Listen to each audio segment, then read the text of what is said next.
What's up, baby? Turkey killing mofos. Hey, you a professional now. You got her? Heck yeah, man. That's awesome, dude. Hell yeah. Storytelling in regards to hunting and fishing has gone back hundreds of thousands of years. Yeah.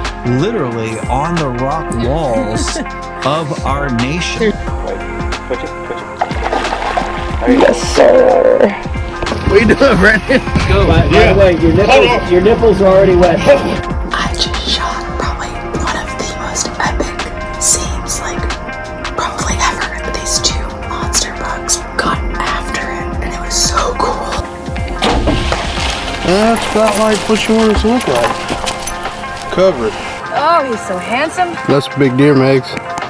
He's big. He's a big boy. That's talking whitetail. That's what I'm talking about, baby. Holy crap. Look at those hooves. Everybody wants to be a turkey hunter until it's time to do turkey hunters.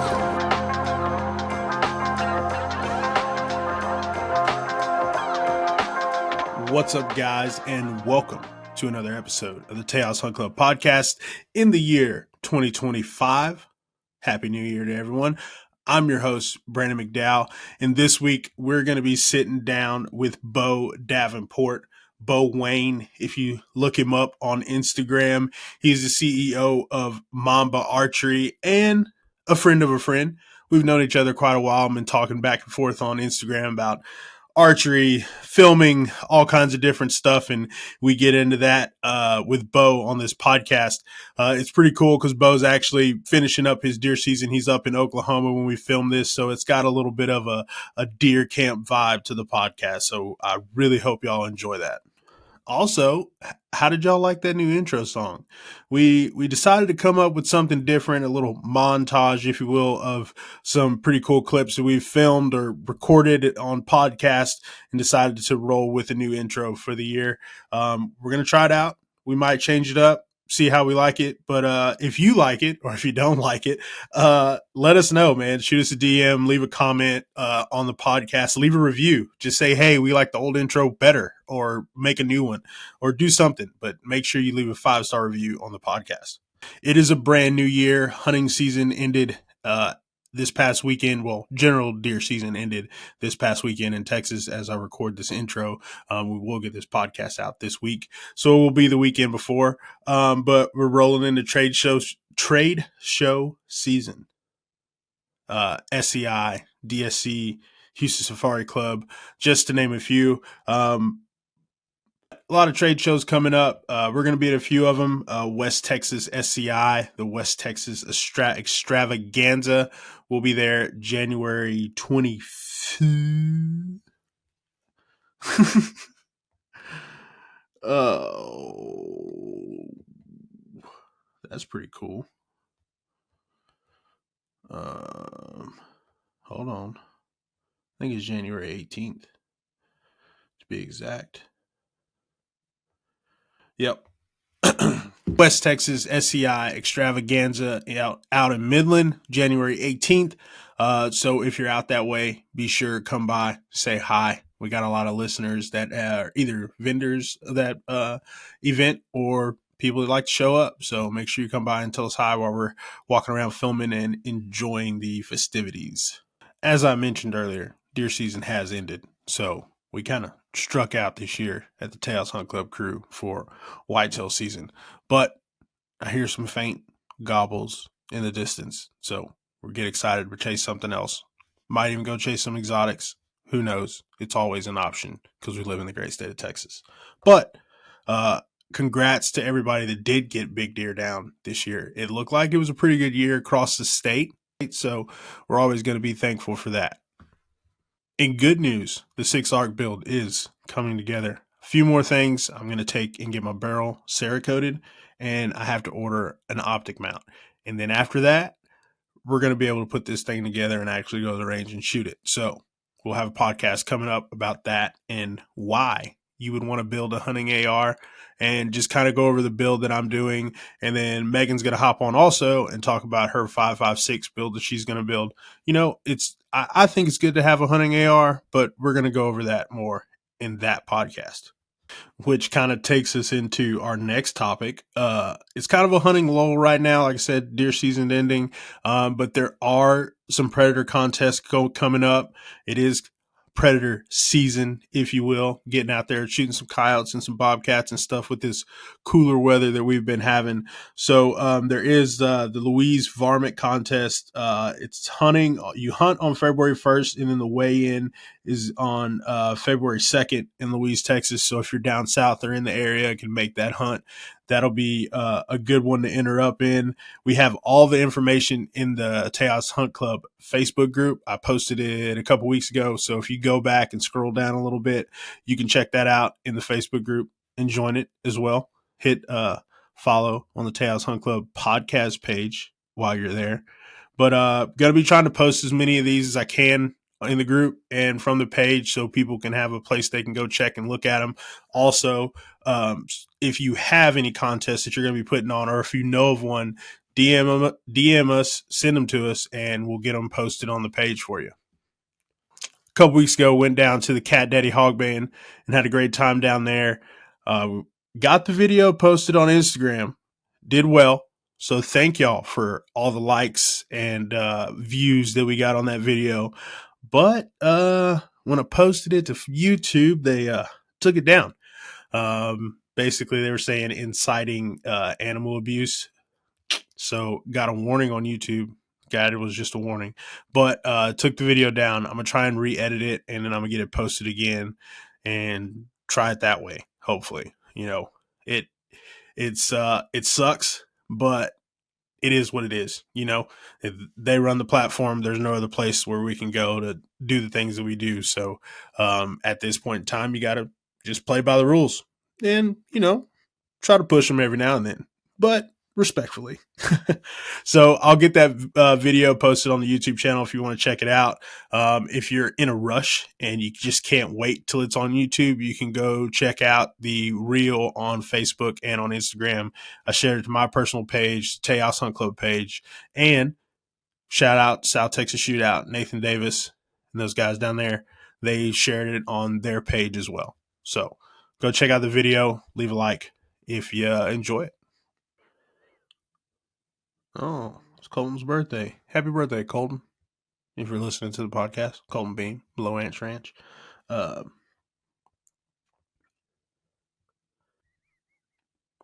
looking for, sorry guys. Coming up February 8th and 9th is the Mud Creek Hog Dog Trials, Battle of the Woods Dogs. It is up in Ringling, Oklahoma. So if you're wanting to see some good dogs work, just like there were at the Cat Daddy Hog Band, you can go up to the Mud Creek Hog Dog Trials, February 8th and 9th. I know Boars and Broads is going to be there. Lighthounds is going to be there. Guys from over at Dixie Doggers is going to be there. So should be a good group of people. If you want to go watch, like I said, watch some good dogs work, or if you think your dogs can work pretty good and going up there. It's going to be a Battle of the Woods Dogs. So it's a bay pin event, but it's a little bit different, more tailored towards those wood dogs that actually go out and hunt and stuff. So Dixie Doggers did a podcast about the event with the guy that's running it. So if you want to hear more information, you can check out that episode. Also, the 4th annual Tulsa Standard Memorial Hog Hunt's coming up in Dry Branch, Georgia. We're actually sponsoring a buckle for that event, so that's pretty cool that we're able to, give back to these events and stuff like that. And that's really important to us and a thing that we enjoy doing and we like doing, and being able to help these events and, sponsor different things when we can. It just something we enjoy doing. Next on the list, that was it. All right, guys. Thanks for listening in to this intro. It's a little bit longer, but starting off the year, we got a couple things we're going to go over. So, thanks for listening to the podcast as always. Thanks for joining us on another year, 2025, third year of Tejas Hunt Club. The anniversary's coming up here pretty soon. But thanks for listening to the podcast, guys. Thanks for watching the videos. If you haven't, check out the YouTube channel. Follow us on Instagram. Join that Facebook group. And we're going to get into the episode with Bo Davenport and Mamba Archery. Peace. What's up, brother? How's it going, man? Good, brother. Can you hear me okay? Oh, yeah. Loud and clear. All right, good. I'm up in my my trailer in Oklahoma, so it's kind of like getting a little hunting in while I can. I got you. Well, it's a nice little hunting camp podcast. I like it.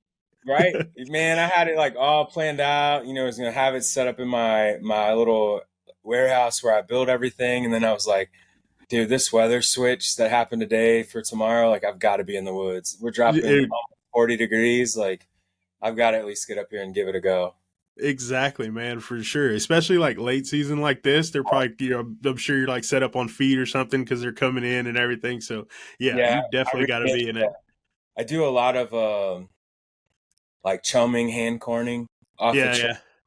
And that's what I came up here and I went and baited 2 spots. I set one of them tonight.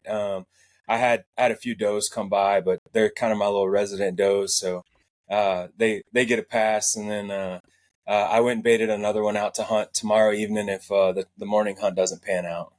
I got you, man. I got you. Yeah. For as busy as a guy you are, I'm glad you're hunting. Dude, what's funny is like my wife and I were talking about it, like, years past, I've always been kind of a weekend warrior. Like, okay, I get off on Friday, we're gonna go hunt Saturday and Sunday morning, come home. And then like here lately, it's like I'm watching the weather. It's like, you know what? I'm taking off Wednesday, so I'd haul, but Tuesday night, hunt all day Wednesday, then go back to work Thursday or stuff like that. Just trying to make something happen.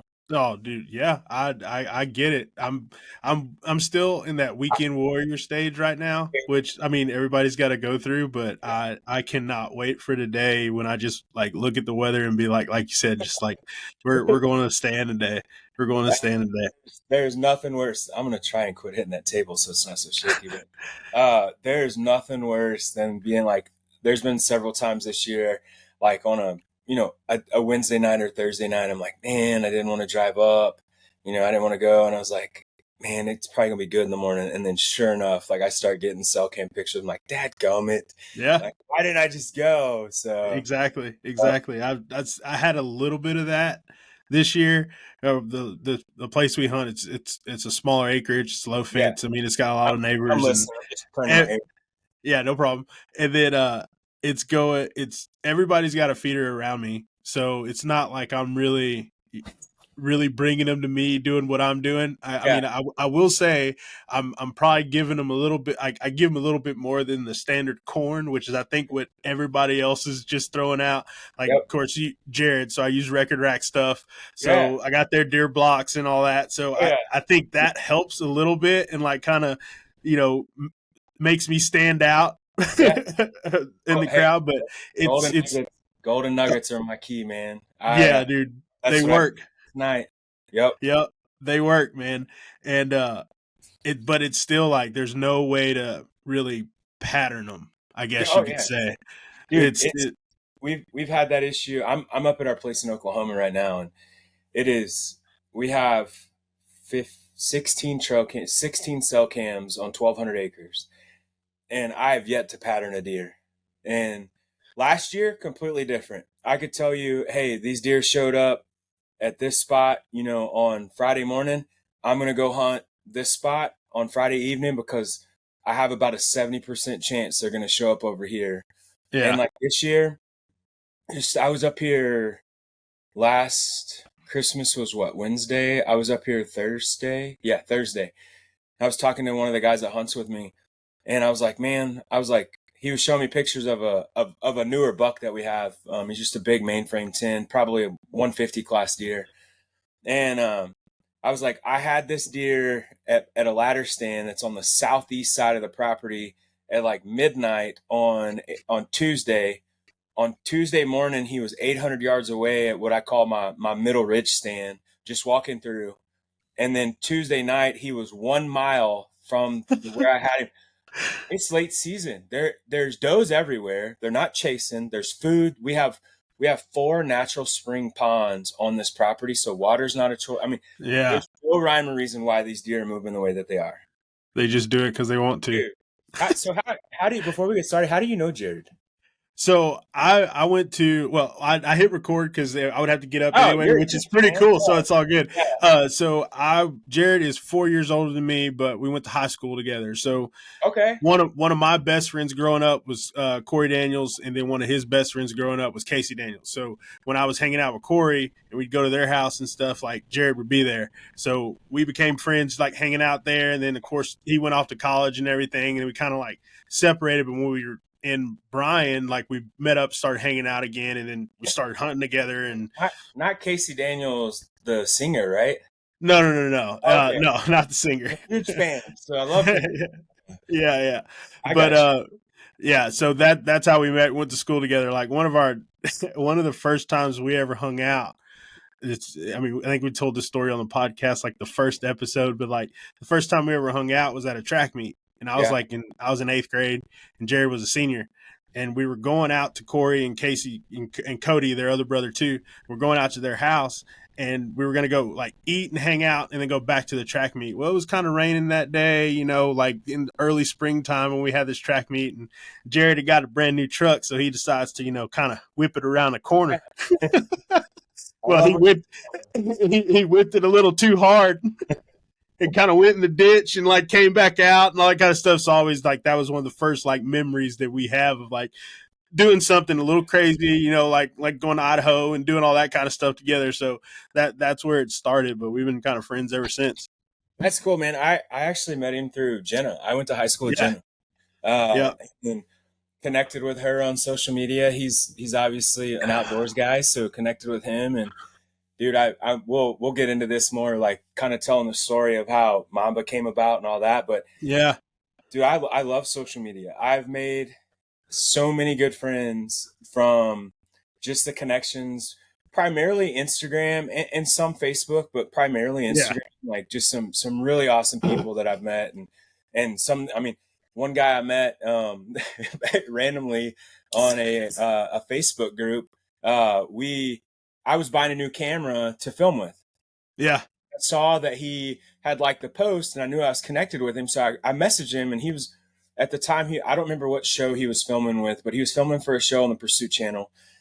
I sent him a message. His name's Joseph Elba. He'll listen to this podcast. So, and I sent him a message and asked him about the camera, and he's just like, he's from Jersey, and like he has that real dry, like there's no like that Southern hospitality about him. Yeah. He's straight to the point. I was like, hey man, is this a good camera? And he's like, yes. And I'm like, okay, cool. Thanks for the insight, And then we just kind of stayed friends. And it was probably about a year later, he was like, you ever hunted turkeys out of state? And I was like, man, I haven't. He was like, why don't you come up here to Jersey and hunt turkeys with me? Never met this guy a day in my life other than social media. Yeah. I looked at my wife, Rhonda, and I was like, hey, you want to go to Jersey and hunt some turkeys? She was like, do you know this guy? And I was like, nah. I was like, no. I met him on Instagram. And she was like, okay. So the first time I met him was when he picked me up at the airport. And I went to his wedding last summer, like it's this past summer. So like we've just become like really good friends. Went up there and hunted with him in September, some early season hunts. And he actually came down here and hunted. He's actually a member on my Texas place. So he came down for a week, and we just hung out and hunted. And man, social media has been awesome. So yeah, I mean, you get it. It's a tool. That's the way I see it. I was real early, like into using social media in that aspect, I guess, and meeting people and getting opportunities. I had a marketing teacher at SAM when I was getting my degree, well, my minor, and then he was like, this for marketing, this is going to be the new thing. Like this is social media's how people are going to do different things and sell and interact with each other. And I was like, okay, cool. I'll try it out. And started out with Megan's photography company first. And she got posting her stuff and then having like a strategy to it and all that, and getting the opportunities we had. And that's how we started Bar MC Media. And then of course, Tejas Hunt Club and the podcast. And it just kind of just snowballs after that. But I mean, like I said, I definitely see the bad side. I actually heard this in a podcast I was listening to. It's like things are like always like a pendulum, I guess. Yeah. And the opportunity for greatness is also the opportunity for bad, or can be used in ways it's not intended, right? So I was like, that's like the first time I've ever heard it put like that. But they were talking about social media because, Yep. like you said, you have people on one hand that it changes their life. It gives them different opportunities. It gives them businesses that probably they wouldn't have been able to have.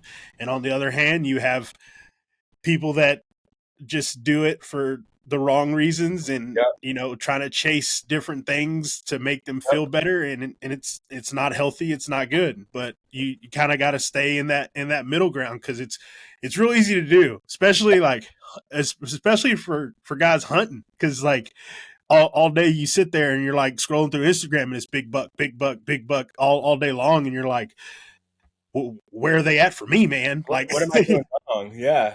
Yeah, what am I doing wrong? It's that has been kind of a true blessing, and I know what you mean. Like, by the negative aspect is right after we launched the company, on one of the very popular bow hunting forums. I won't necessarily name names, but my website got shared, and now mind you, my wife and I built that website off of a Shopify free plan. Like, it was truly hey, we sat down. It took us way longer than it should have. It's a plug and play, aspect. But the kind of the header picture was a buffalo that I killed with my bow with one of my arrows back in January. And it got posted in this forum, and dude, they lit me up. They were like, I'm not buying any arrows from some guy that's going to put his face of the company with some buffalo he killed. And I kind of like, I laughed it off, because my take is that like, this brand is me. Like, I'm this brand. Like, people associate me with this brand. They know my integrity. They know where I come from. They know what I stand for. They know that I'm not going to put a product out that, one, I haven't tried myself, or two, had somebody that I trust try. Does that make sense? Yep. So I kind of laughed it off, but that's the negative side. I could have gone down the rabbit hole of being like, oh my gosh, like, this is awful and this is bad, but it's truly taken off, man. It's been a very fun, stressful year of doing this. So yeah, I get you, and I mean, I see your stuff all the time, but yeah. I'm gonna be a good host here and actually get in. Welcome to the Tejas Hunt Club Podcast. Me and Bo just kind of got into this one, but I'm digging it. But this is going to be episode 49 of the podcast. And tonight I'm sitting down with Mr. Bo Wayne, and he is the owner, founder, CEO of Mamba Archery.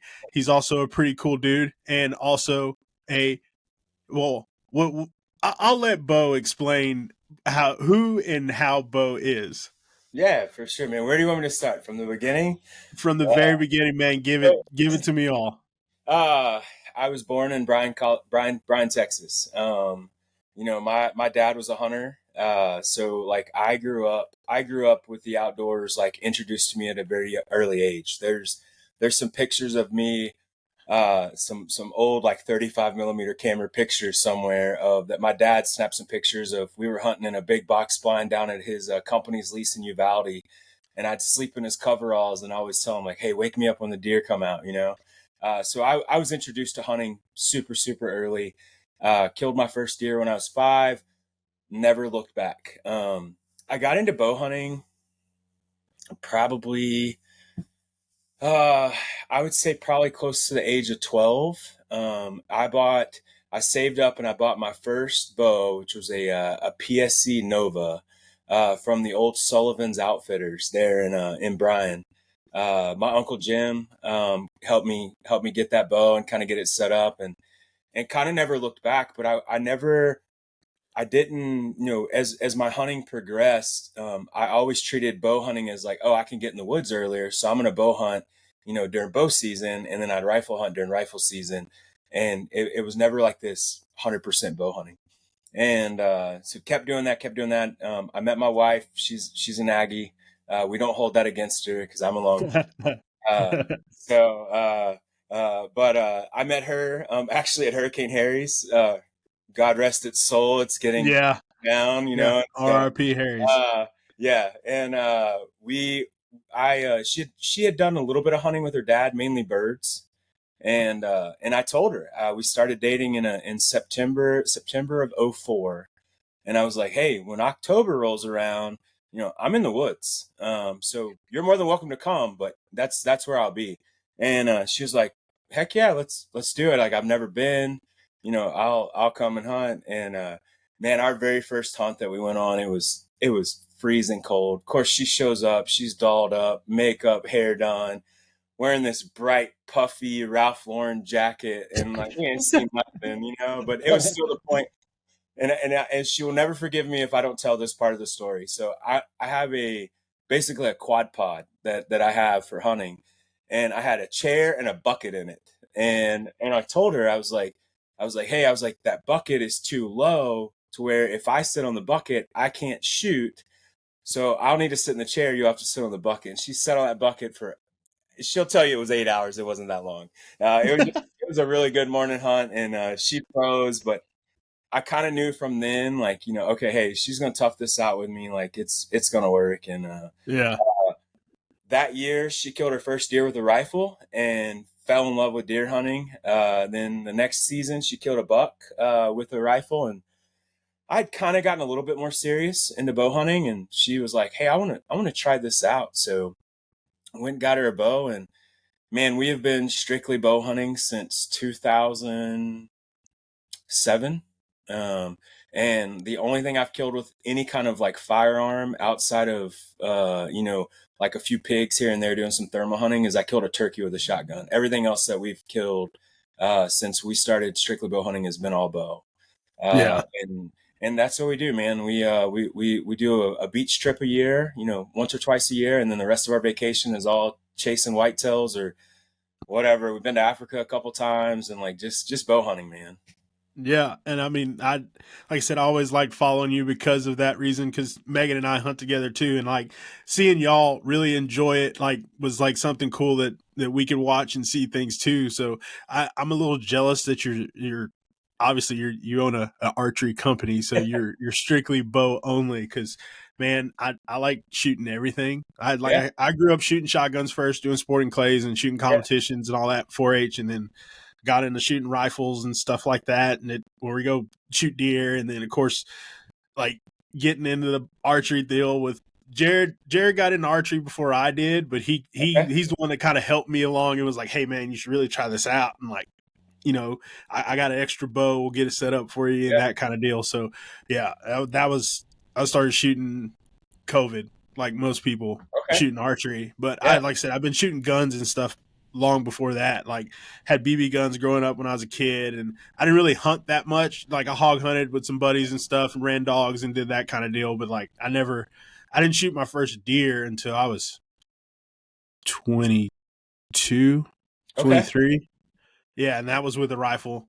And then we started bow hunting. Like, I shot a deer with my bow and everything. So it's been a progression, but like I still like shooting rifles. And then now getting into working at silencer shop, I get to see a lot of different rifles and different things. And I'm building a 6 arc right now in an AR. So like I want to do a little long range stuff and kind of do that. Like I kind of want to have my hand in a little bit of everything, but I still like shooting my bow just for the simple fact of, if we weren't on this podcast and it wasn't dark right now, well, I have a light out there, so I could still probably shoot. I can go do that right there. Yep. And that is my favorite thing about archery.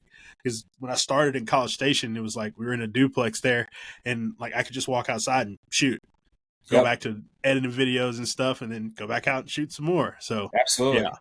Yeah, man, it's that's been kind of a fun thing too, is like you can literally practice almost anywhere. And really, like, you know, with the archery aspect, I mean, it's nothing, you know, like go home, like our bows hang by the back door, like go throw a few arrows, you know, okay, everything's clicking. I'm going to come in and do, like, you know, whatever I need to get done that evening, you know, any household chores, watch TV show, cook dinner, whatever. You could get that practice in without, you know, having to go to a range, having to then come back, you know, it's just nice being able to have it that close, you know, right out the back door kind of stuff. Yeah.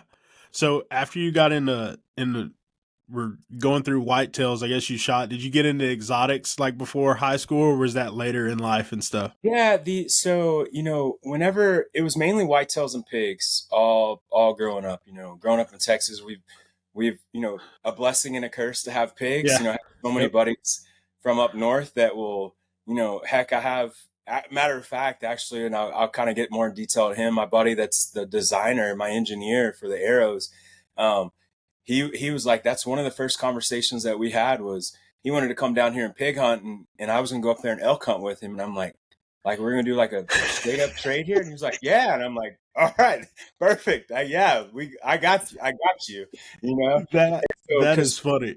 we look at them as like, we know the devastation, and people dang near would they dang near pay you to come and kill the pigs off their place, especially home, with all the crops and everything like that. So, but growing up doing that, and then I guess really like the first, I've always loved axis deer, and I was hunting a place outside of Brady in Melvin, Texas, Heart of Texas bow hunting. Not a shameless plug; it's an awesome place.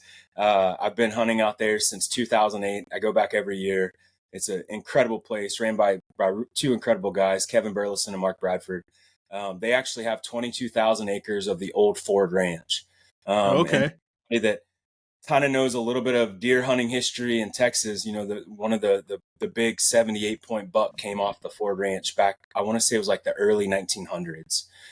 So ton of deer, some really good deer, really good bow hunting operation. But the first year I went out there, I missed an axis with my bow.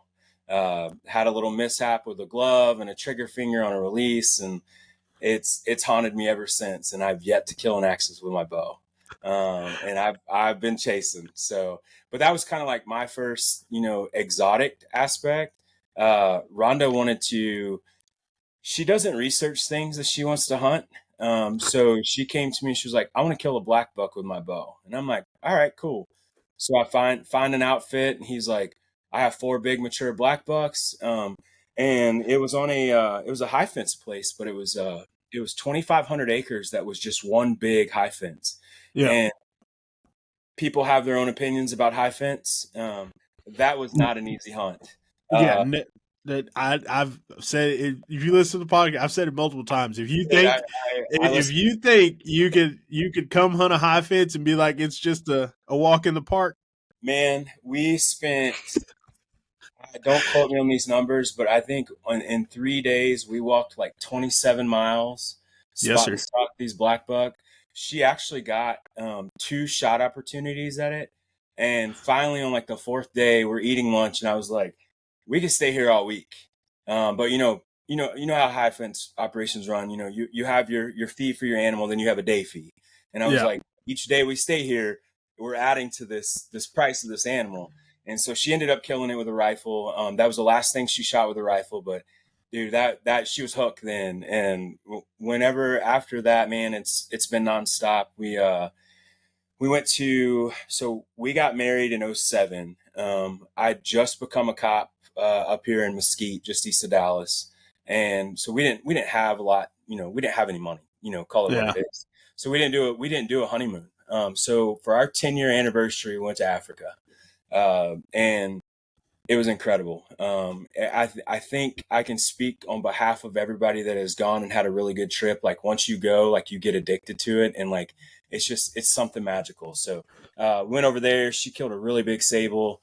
It's all on film. Killed quite a few animals on film. Oh, awesome! It was an awesome experience, and just really haven't looked back. And now we've kind of geared towards like chasing bigger whitetail. Trying to get into those places that we can really chase those 140 plus free range deer, and they're kicking our butt. They're definitely kicking our butt. I've got two over 140 that I've killed with my bow. One was down at a really close family friend's place in between Hebronville and Laredo. It was 146. Good deer country. Real beautiful, real pretty 10. And then I killed a 144 up in Ohio 2 years ago. And so those are my 2 biggest whitetail. And so I'm still chasing, trying to beat those. And it's definitely addicting. So. Oh yeah, it's all addicting, and especially like it's always an evolution of hunting. Like you just want to go hunting and as much as you can, and I I'll be hard pressed to think that I'll ever get out of that stage. Sure. Yeah. But and then it gets to where you're like, I want to shoot a specific animal, I want to chase a specific one, and like you said, like when you're in a high fence, and if you want to just say you want to be like, I want to shoot a animal, sure, Yeah. you can go shoot a animal, but we're going to look for these specific ones. It's totally different. Mm-hmm. Just like on the low fence, if you want to shoot a deer, if you're in good deer country, you can shoot a deer. But if you really want to shoot something that's mature and of upper age class, it's a whole lot harder. So it's just a big game that we love playing. Absolutely. Oh, it's that chase. I mean, it's the chase, the planning, the strategizing. Like, what did I do right? What did I do wrong? And then you might have that. You might get that one opportunity, and like all that practice pays off, and trusting all your equipment, and just like truly making that moment count. So Yeah, I think that's the biggest thing that people that don't hunt. Right. I think that's the biggest thing they miss because they obviously see like the kill part of it, which is one of the parts that we often tend to show the most. yep. But like it's gotten a lot better now with like the information access and showing the whole gear side and the preparation and what it takes to do all this, you know. But I think they miss that part a lot because there's a lot of work. And as much as everybody says, you know, like what we do, we hunt for meat, but like it'd be a whole lot cheaper if we just went to the grocery store. Absolutely. But it wouldn't be as fun and it wouldn't taste as good. So I mean, there's pros and cons. Yeah, and I think I truly think like the evolution of the cinematography aspect, like even what you guys do, showcasing like just all the different aspects. It's not just that 30-second, I see it, I draw my bow, I shoot it, and then I go recover it at some point. Like all the back end, like, the true emotion that's tied to it, the all the previous, the preparation, and all those good things, and just like, and then almost creating that I won't even say like video because it's not really, it's true cinema.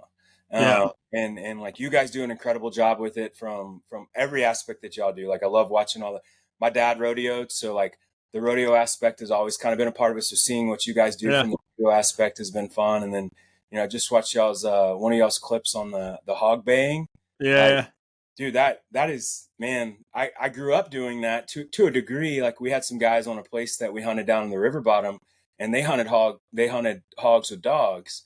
And, not everybody's forte, and I get that. Yeah. But Yeah. that adrenaline rush, man, and watching those dogs work and just the danger aspect that like that, that I think that's what becomes like the addictive nature is like that little bit of danger, and like you kind of crave it.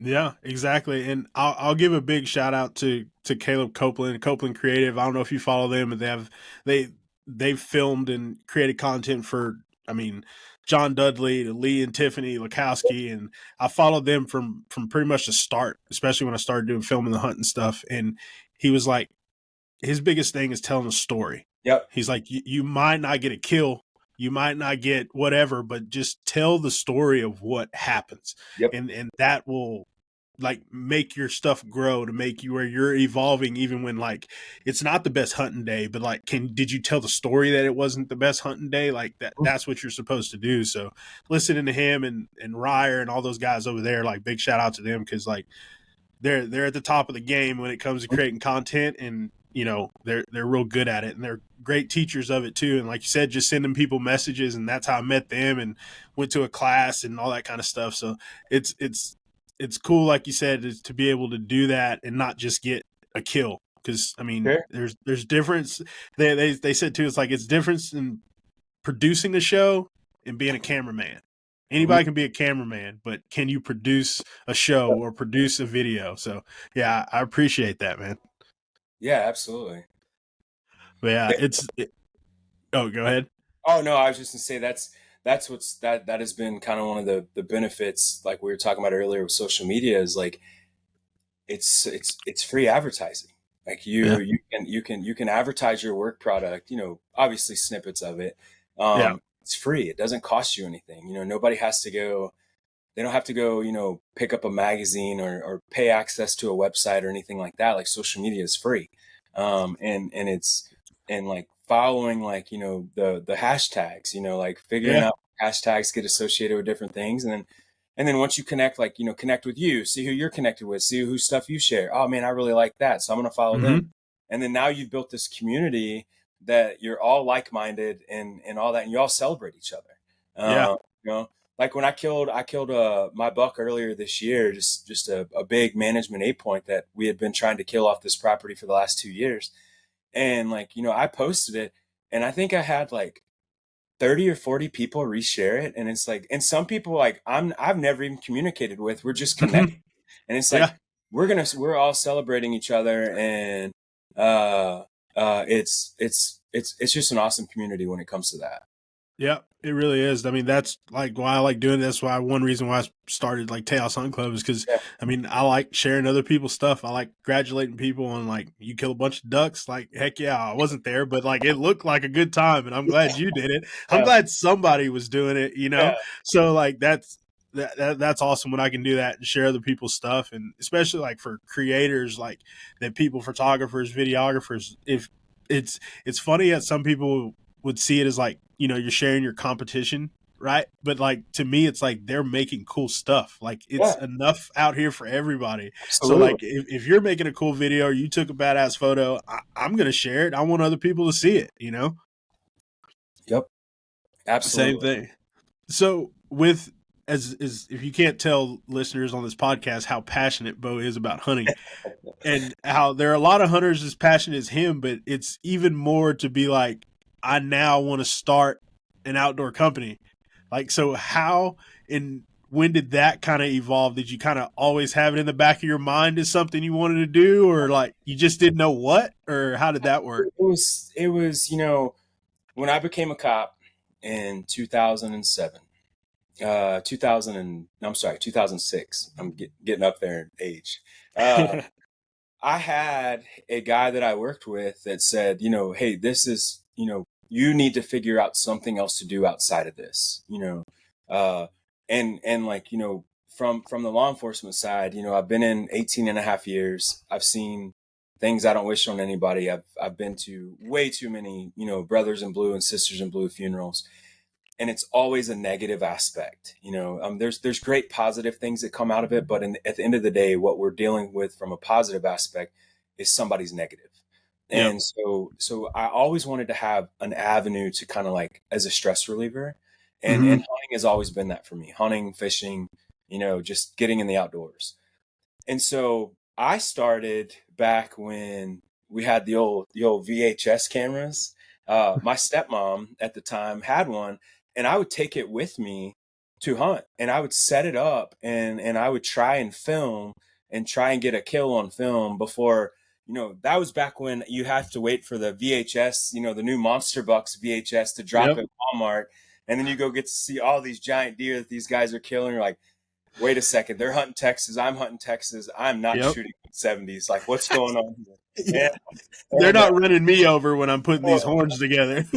So, I always had that kind of that I wanted to capture, like what you said earlier, is like, it's one thing to come back and like tell the guys at camp, or like, you know, my dad and his buddies be like, oh my gosh, man, I saw this giant 10-point, he was chasing the doe, and then these pigs ran out and ran everything off.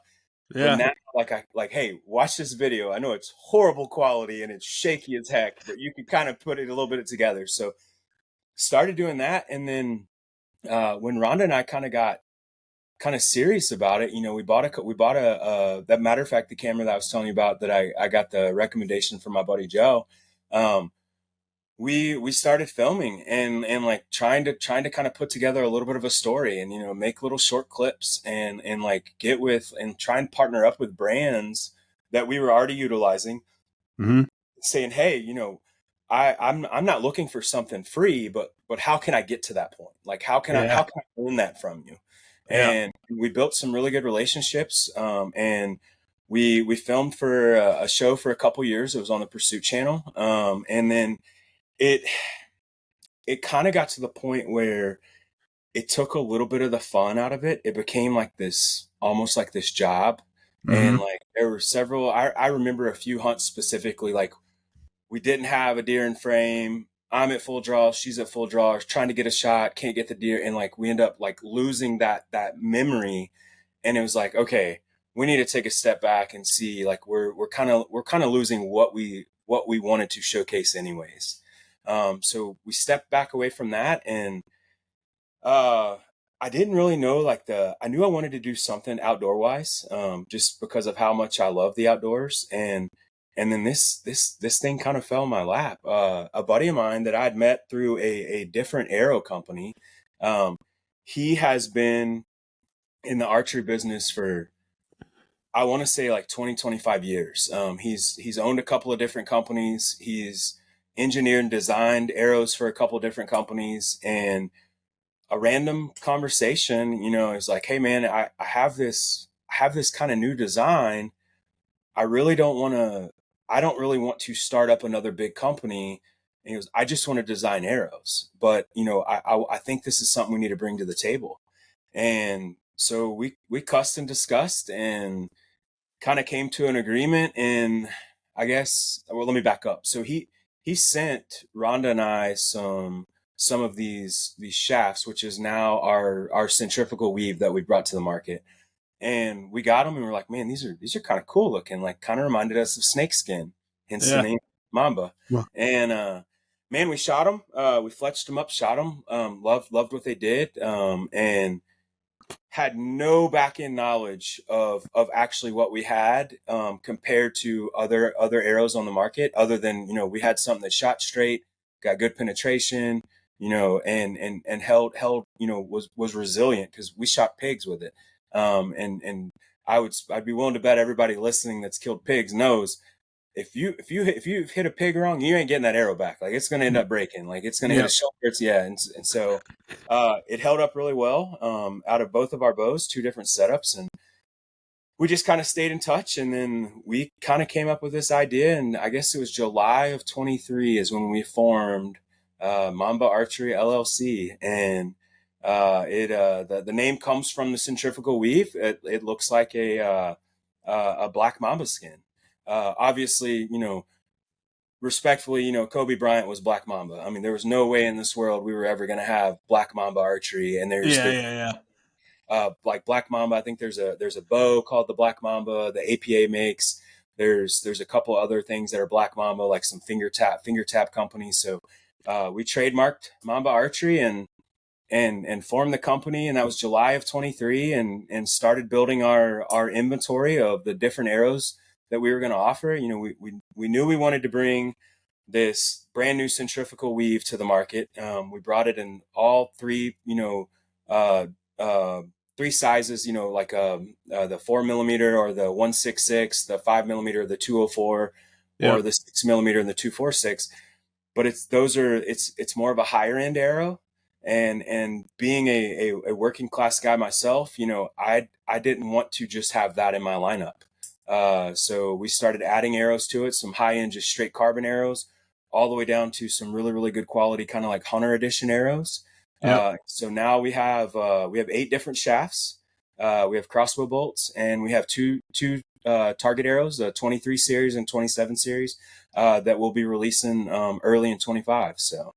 Dude, that's awesome, because people starting companies and like figuring out a passion and how to meld that into your life where you can make a job, and not just to, obviously you want to be successful and make money, but also you're bringing a good premium product to customers. Like it's an even trade, as you would say.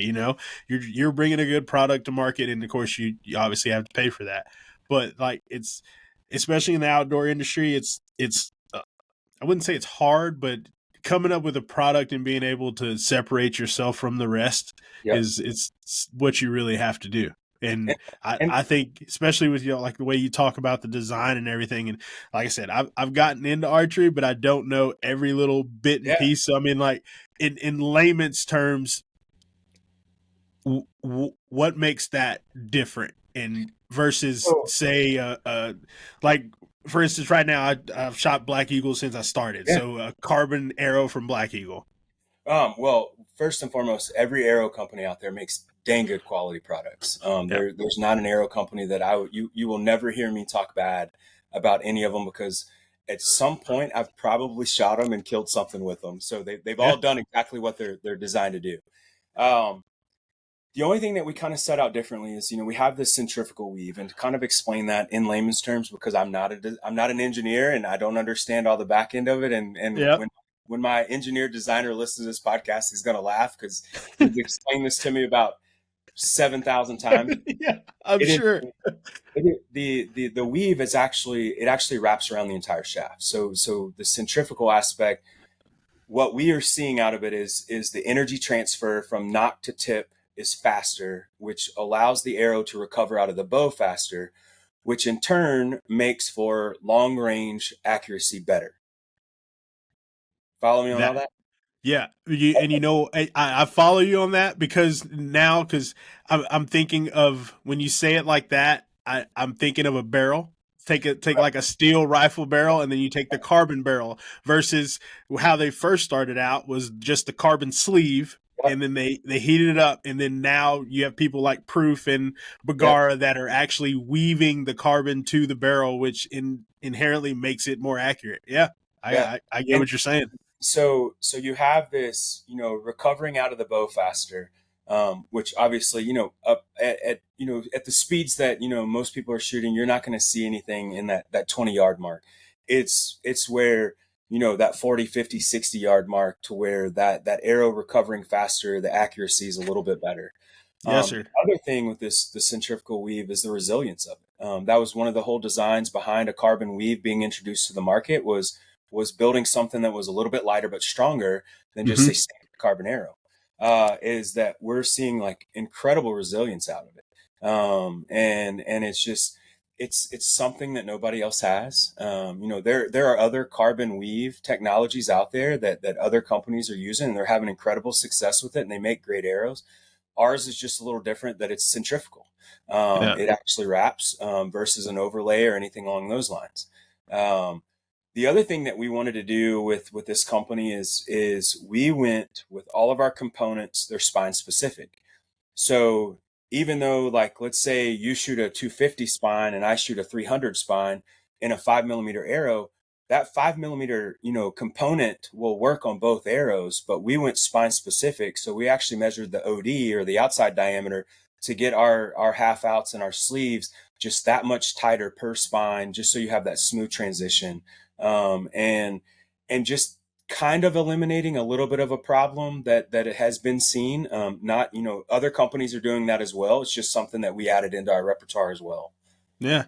And like you explained, when in 20 yards, you're not going to see that, but as you get better, and you want to get out there, and those chances are there, like 50, 60, 70, 110, like whatever it needs to be. Guys, stuff over 100 that are pretty incredible.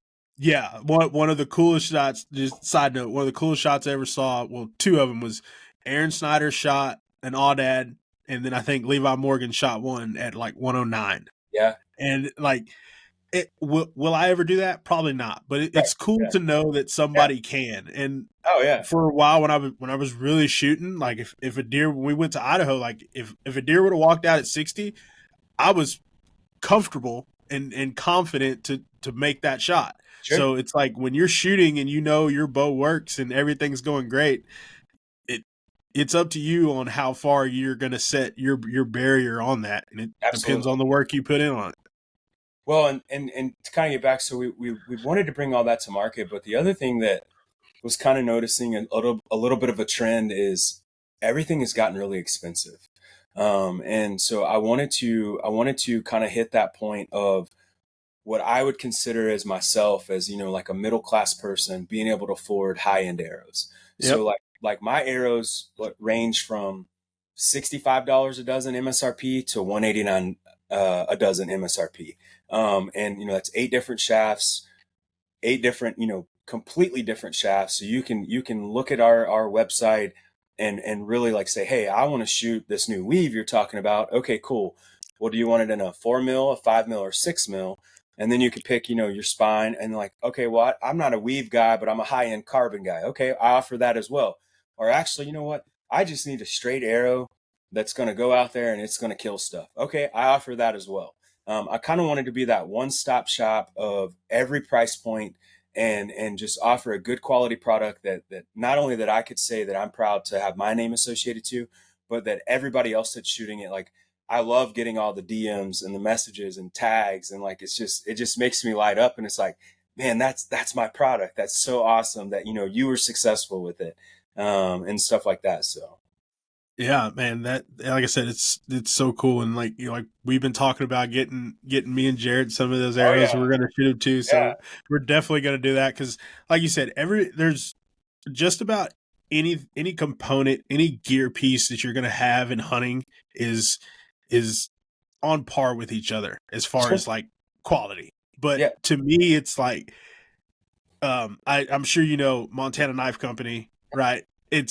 It's brands like that, and then like knowing you, it's like those are the people I want to buy from, and that's the stuff I want to use because I know you, and I know that's like if I have a problem with it or like if something comes out new or whatever, I can talk to you about it. It's like the customer service. It's like knowing that you're supporting someone that's just as passionate about hunting and outdoors as you are. So and yeah, man. it's funny that you're like, so like our slogan is where passion meets innovation.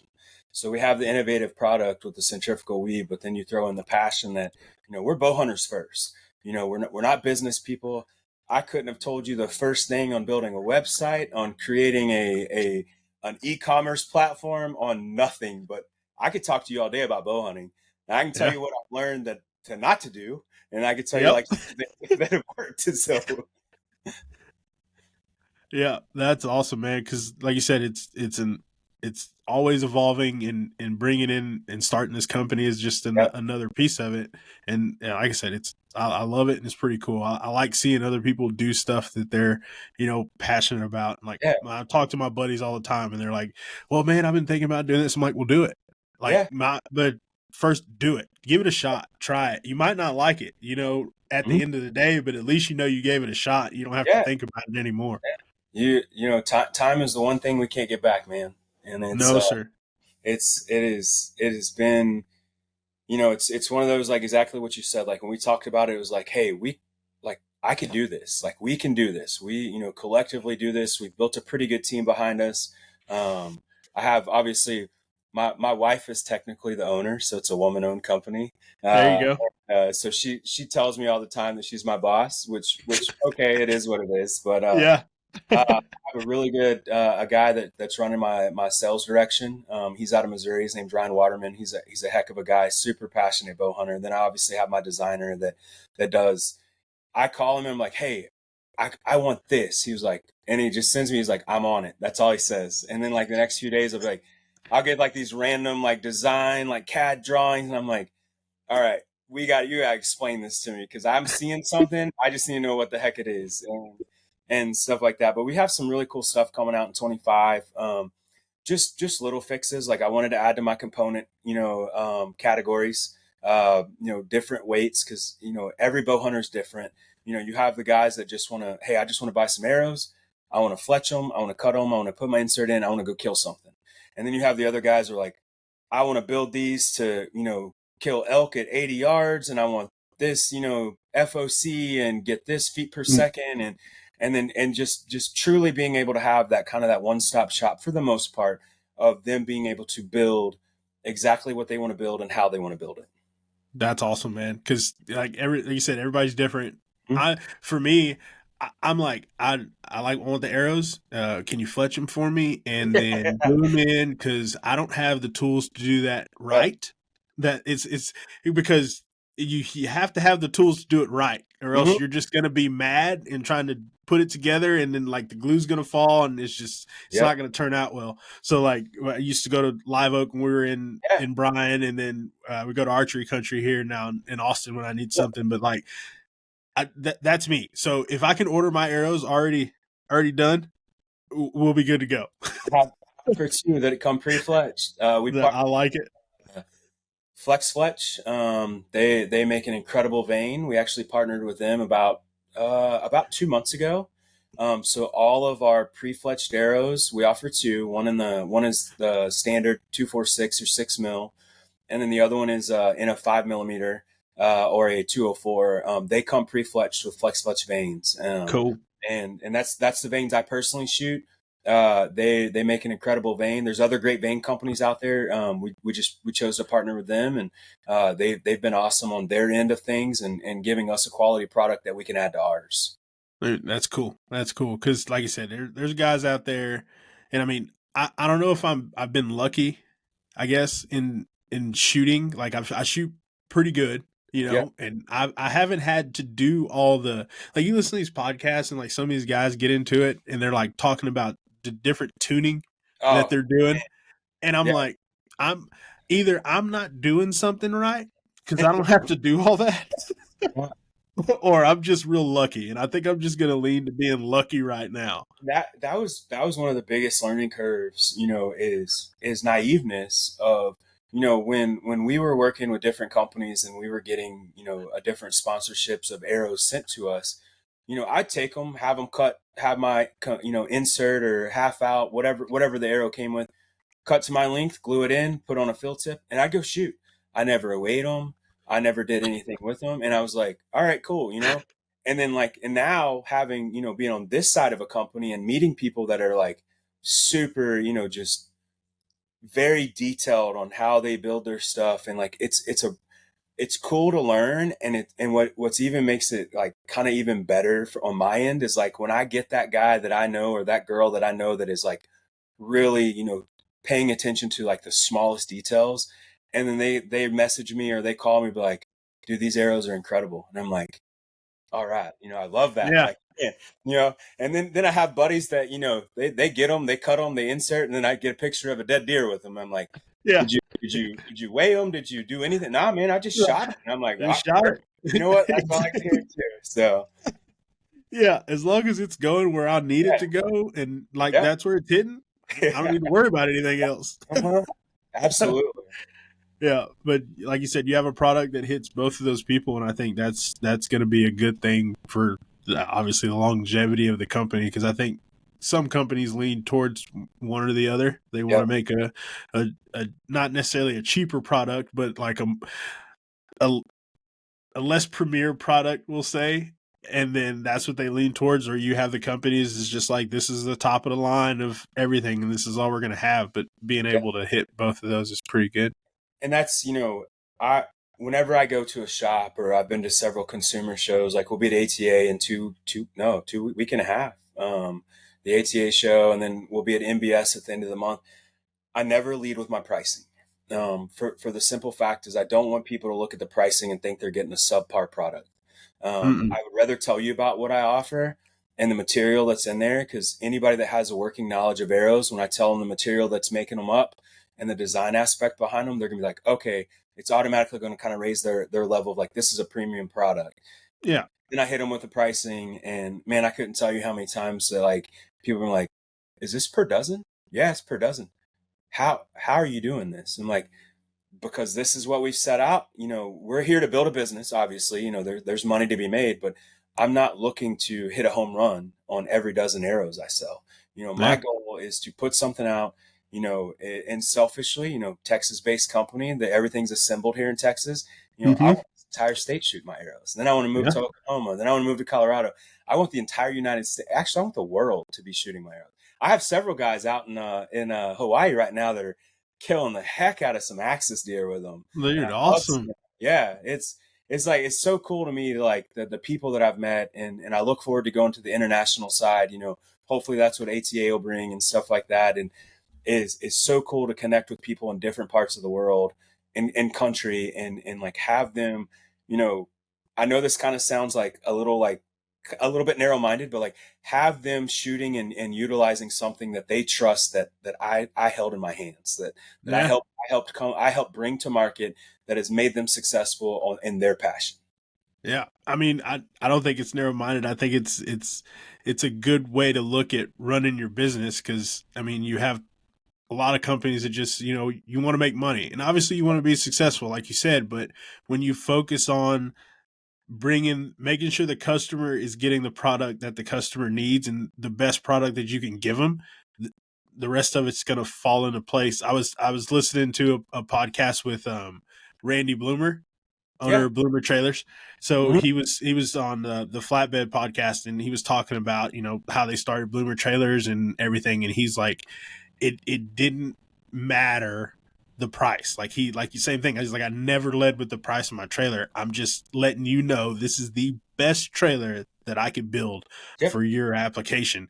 And then this is how much it costs to do that. But you see, like, because he was talking about how he went with square tubing instead of just running flat bars when they could have cheapened up and done that. And he's like, nope, we're going to do it right. We're going to do it this way because that's the best way to do it. And then obviously he's been very, very successful being on Yellowstone. And I mean, if you go down the road in Texas, you're going to see a Bloomer trailer at least once or twice. I guarantee it. By gosh, don't drive through a small town in the spring or summer, because you're gonna see a whole parking lot of them. Rodeo ring.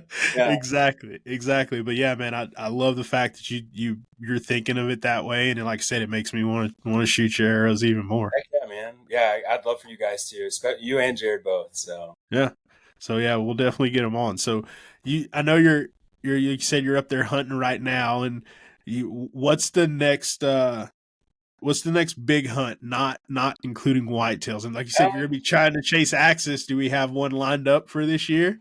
Not yet. I listened to, I've listened to several of your podcasts. You had Derek Alguasueva on. Yeah. Good friend. Actually did some turkey hunting with him. I've sent several people to him. Axis is always there. It's always like, I'm always looking, always waiting, and I want to kill a big free range axis with my bow. That is my axis choice.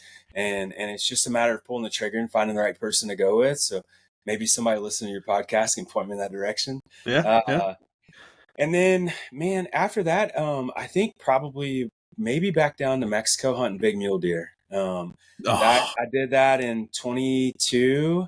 And dude, when one of those gray ghosts pops up and you see that 190-inch frame, and it's just like your heart just starts, you're like, is it 400? Man. You got a bow in your hand, and like, it just, that all that country is so rough and just majestic. And that is probably like the next big one. Is I went after that, and then hopefully maybe elk. I want to go after some big game. Yeah. I killed a Cape buffalo in 22 with my bow. That's on the list too, dude. That's that one. That and the grizzly bear are at the top of my list. Yes. So that I'll tell like a quick story about the Cape buffalo. So it as long as you got time, I got time. I'm a deer camp by myself. Like, the only person I have to report to is me. So man, it was we went with an outfitter in Africa. The first 2 days we hunted a water hole on the first day. And they had like a weird, like, cold front rainstorm that came through. So it kind of like the buffs were not patterning to the water holes like they had been, because now they had water in different places. Everywhere. And so we hunted a blind. We sat there all day and we did not see a single one. A matter of fact, I think we saw 5 game animals the entire day. And you talk about a long hunt, man. And like, there's no cell phone service. You can't even entertain yourself, scroll in. You can't play. If you don't have games downloaded, there's no extra. I didn't have an external battery pack, so I couldn't really, I couldn't play my Sudoku. And so day 2, we went on a spot and stock. We actually saw some buffs. We got to within a couple 100 yards. The wind was swirling real bad because that front was kind of ending. And then day 3 was probably one of the coolest hunts I've ever had. And I never released an arrow. So we get out to the property. We send some trackers out, and huge shout out to those guys, because I've never seen somebody be able to look at a pile of prints and go, that's a mature bull, and he went that way. And I'm looking at, it looks like a corner in a cattle lot, And I'm asking him, I'm like, hey, tell me how you know this. He's like, because you see this, and he's explaining. I'm like, I do not see any of that, but nope. And sent them out. They ended up finding a group. There was 17 buffs in the group. There was four big bulls that, any of the four would have met what we were looking for. And dude, we take off, and I'm getting goosebumps talking about it. And like, we take off, and we got the wind right, and it's my PH. He's carrying if I remember correctly, it was like a 470 nitro double barrel. Yeah. With like the big soft lead bullets, and Yep. so he's carrying that, and then you got me with my bow. I hired a cameraman, so he's right behind me, and then Rhonda's behind the cameraman, and I got the two trackers. So like, there's this line of people we're tracking, and we get to 42 yards, and we're sitting down in grass, and like, I'm sitting in the grass, my bow's in my lap, and like, the grass is just about eye level to where if I just kind of like lean up a little bit, I can see the tops of them. And I'm listening to my PH, and I remember looking down, I'm looking at his belt, and he's got 4 rounds on his belt in like this leather thing, right? And so I don't know what made me start thinking about it, but I was like, okay, he's got 2 rounds in his gun. There's 4 rounds there. That's 6 total. There's 17 Cape Buffalo. Like, what are one? He's shooting a double barrel gun. So okay, let's say he gets those 2 off fast. That means at the best case scenario, 6 of them get knocked down. That there's still 11 that we have to deal with, And I hear thing, and so I kind of like, I look over my shoulder, I look around, and no kidding, Brandon, like the biggest tree is like a mesquite tree, and I'm like, it was at that point, like, and I know that old, it was at that point you realize, and it was like at that point I was like, there ain't nothing we could do. I'm just gonna truly soak this moment up, man. And like, it was we sat there, we were right there within 42 yards was the closest range I got on them for over an hour, and they just kind of fed, and then the wind switched. I felt the wind hit the back of my head, and my PH looked at me. He turned and looked at me, and then he looked up, and as soon as that scent hit, they took off, and the whole ground just shook. And he turns around and he looks at me. He was like, "That was badass, wasn't it?" And I was like, "Man, that was so freaking cool." And I look back at my wife, and like, her eyes are this big, and like, we're walking back, and she was like, "What were we gonna do if they came at us?" And I was like, "I don't know, like we'd had to figure it out." And then so it was incredible hunt, just awesome memory. The next morning we go out, we're glassing on this like kind of this high point overlooking like this big valley, and there's a big bull with like 6 cows, and he's keeping them separate of a herd of about 40. And he was walking them to this water hole. And so he goes down to this water hole, he stays there for like an hour, and then he leaves off. And my PH was like, he's going to bring them cows back this evening to that water hole. So we went over and we took a pop-up blind, and we brushed it in right off the edge of this water hole. I was about 30 yards to the edge of the water, and pretty decent sized water hole. But man, we brushed it in like we would a whitetail blind. Like, Yeah. we get over there, and he was like, you know how to do this? I was like, man, this is my cup of tea. Yeah. And so I got limb loppers, and like, we brush it in, and like, I mean, everything is perfect. So mind you, this is just a normal size pop-up. So I have my PH, me, my cameraman, and a tracker. There's 4 adults in this pop-up blind, and I'm trying to shoot a bow. Yeah. And then sure enough, about 30 minutes before dark, he looks out and he goes, "Here they come." And so I'm waiting. Cows come in and water, and then he breaks in one of the windows, and I just majestic Cape, and he comes down, he walks down to the water hole, kicks his leg forward. He hit the range 37 yards, and I let one fly, and it perfect heart shot. He ran 70 yards, fell over dead. And it was just an insane hunt, man. It was so cool. And like, just, it was truly like to know that I took one of the dangerous 5 with a bow at that close a distance, had no clue we were there. Like, just an awesome aspect to add to that hunt, and just a memory of a lifetime. So, Oh yeah. I've talked to, if anybody tells me they've shot or hunted Cape Buffalo, I'm like, I want to hear the story. Stop whatever I'm doing, because it's it's one of the cool things, I guess, for me, because like you said, when you were watching the monster bucks and stuff, right? Yeah. So when I was a little kid, nobody in my immediate family hunts, but for some reason, that's how God made me, right? Yeah. So I used to watch those hunting shows and be like, I'm gonna go do that. Like as a little kid, like I'm gonna go do that. And my aunts and my mom be like, okay, Brandon, sure, right? Like you're gonna go to these places and look, there's bears and all that kind of stuff. And it's like, that's what I want to go do. So like when I get those moments, like you said, when you were sitting there and you were in the middle of this, herd of Cape buffalo, 42 yards, and you just like soak that moment up. It's like, it's a cool thing to realize like, hey, I'm doing what I said I wanted to do. And I'm here. So think about it. It's surreal to like just to even relive that memory, and I'm very blessed to have the entire thing on film. It was just awesome to be able to relive it, and then like to tell people about it, and like it is probably, outside of like some of like the first bucket hunts, like, with my wife when she killed her first deer and stuff like that, like that has probably been one of that's top 3 for sure. Like coolest experience. And what was even more, the hunt itself was awesome. Watching them fold that thing up into the back of a Toyota pickup truck and then drive like 30 miles back to camp, like with the wheel well pushing on the tire. Like every time we hear it bump, it was like you could hear it rubbing. You can hear it rubbing. And then we get it over there, and like, dude, the cleaner, the guys that did all the processing, like the guy, at one point there were 6 guys with knives on this cape, and they're just, and I'm with one of my best friends, Jake Robertson. We've traveled all over the United States and now the world hunting together. And I remember sitting back going, I was like, I don't trust you to have a knife with me on a whitetail. And there's 6 of those guys on this cape, and they're going after it.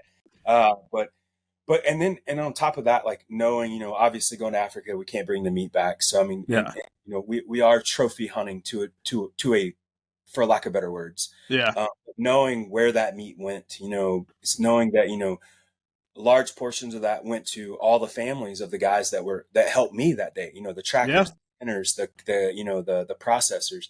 And then also knowing that a lot of that meat went into like the community itself too. Like one of them was like an orphanage, and the other was a church. Like just absolutely, just made the hunt. And I always try and tell people, like, especially when I visit with non-hunters that may be connected with me on Instagram or, stuff like that. And they see that, oh, you went to Africa, or, where did your meat go? You can't bring it back. And it's like being able to explain that to them is it kind of takes that I'm just out there to kill aspect and like turns it into a little bit more of like a humane aspect of like, yes, I'm out there, I'm doing what I love, but I'm also providing.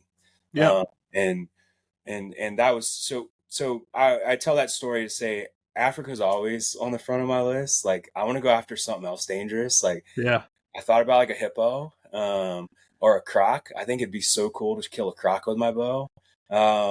Something like that. And just to go back and experience Africa, it's such a unique place and just a cool experience. Oh yeah. I'm planning for it one day. Absolutely. Megan's been, and when you said earlier that Rhonda shot a sable was pretty cool, because that was what Megan shot when she went over there. So yeah, that's an awesome animal to start off with. Like I said, Cape buffalo, kudu's high on the list. Like it was my very first thing I killed when we went in 17. Hunted with a really good outfit at Eland Safaris. It is Alex and Johnny Thompson are the owners. Incredible people. They're a family. I mean, Alex, when he comes to the States, he stayed at our house a couple times when he's doing all of his show tours and stuff like that. Dude, that is the coolest thing, because like Megan's still friends with them, and like some of like the other outfitters and stuff I've met. It's like when they come over for DSC and all that stuff, dude, it is fun hanging out with them. It's fun introducing them to our Texas American culture, because like they have no clue like what our lives are like compared to like what theirs are. But I told them when I got there, they asked like, hey, what is your number one? And I was like, I want a big kudu. And he was like, okay. And he was like, I told him, I was like, I want something that I'd be really proud to take home, 50 plus, and all that. He was like, okay. And we get off in this blind, and like sitting there in 45 minutes, Johnny looks at me, he goes, here comes your kudu. Just calm, cool, and collect. And I look out the window, and he was like, 52, 53. I'm like, I said 50 plus. Comes to 17 yards, quartering away, stick him. He dies on film. Like, he runs, falls over on film. Like, my dream of ever since I wanted to go to Africa, like, it all came to fruition in 45 minutes of being in the blind. And so from then it was a really cool experience, really fun thing. And dude, I have hunting stories for days, just different camps that I've been to, and just like different people I've hunted with, some of like the coolest people I've met, and then some not so cool people that I would probably never go back to hunting camp with. Yeah. A lot more cool people than not cool. So Yeah, unfortunately, it is a byproduct. Every now and then you get a bad apple in the bunch, yeah, but yeah, for the most part, it's always cool people and cool stories. Like yeah, you said, that's why I started the podcast, because I yeah. wanted to tell more stories and like have people on like you, because like a lot of this stuff doesn't get told, and a lot of people would enjoy listening to it, man. Like I like what It's the hard. podcast has done for everything. Yeah, and it's easy for us to take a really good image of an animal we've killed and post it, but like to tell the story behind it, like it's a little bit more, it's easier to do it on this platform. And like, oh hey, let me show you this picture. Look at this buck I got on trail camera that I traced for 2 years, and I finally killed him, or whatever the case may be. It's you get that emotion whenever you can like verbalize that story, and that's what I love about documenting a lot of our stuff from the film aspect, is because you do get that raw emotion. You get that immediate, response after, and like the excitement. And we all know what that feels like. Every hunter has experienced it, from the highs of like, okay, great shot, animals down, to the lows of like, I missed, or I made a bad shot, and that kind of stuff. So, just that, you can empathize, and you know that feeling. Yeah, I hear you, man. And hopefully we'll get to share camp one Oh, day dude, and do I some would love hunting. that, man. Like that's one of my favorite things, is sharing camp with different people, and just striking up a like, hey, Brandon, tell me about what's been your favorite hunt. Like, tell me the most like crazy hunt story you've ever had, and then just it starts the ball rolling. Next thing you know, you've been talking for 3 or 4 hours, and like you haven't even like told the same story twice or anything Yep. along those lines. But yeah, man, I love sharing camp with people, and love experience, different hunts. But man, I would say if I had to narrow it down, I would say mule deer, elk this next year are going to be kind of my two that I'm really looking forward to. I always chase whitetail. Whitetail is kind of that mainstay. That's my bread and butter. That's my true passion. But like, I would say elk and mule deer are going to be my next two big things that I want to go after. I like it, man. Mule deer's my favorite, if you were to ask me. I don't know if it's because of whitetail, but mule deer's my favorite. If you're going to be like elk or mule deer, Yeah. I'd probably go mule deer for me, Okay. because Yeah. like you said, like Mexico, that big frame, you see it, and Oh, big elk are cool, but I think for me, it's like you're chasing a mule deer buck, and you're going to be like, it's the same hunt, right? Where yeah. versus for me is like looking at an elk, like I want to go elk hunting, especially with a bow. Like I want to go elk hunting when they're like screaming in my face and Oh, coming yeah. in and doing Yeah. that. Absolutely. And most of the time, that's not the hunt that you're gonna get unless you're just right there lucky, But hunting a mule deer is hunting a mule deer, I guess. So that's the way. Especially like you said, in the desert, those guys that go up 14,000 feet to shoot those big 200 inchers, those Yeah. are cool. I applaud it, but I, I'm not making it up there, yeah. so I'm just gonna go down and hunt 200 inches in the desert. Yeah, dude, I'm telling you, man, that's my guide that I hunted with, Nolan Cook. He actually lives on Kodiak Island in Alaska, and when I tell you someone is a mountain goat, he's a mountain goat. Like, dude, I pride myself on staying in pretty good physical shape. Yeah, He dusted me, every morning. Like, he'd be a half a mile ahead of me, and like I'd be glassing, like, where'd he go? And I'd see him, he'd be just like waving me on. I'm like, I'll be there in a minute, and he's like, are the stickers getting to you? And I'm like, the stickers? I was like, hell, you just ran through this, and I'm having to like pick when. And he's which like, way I'm good.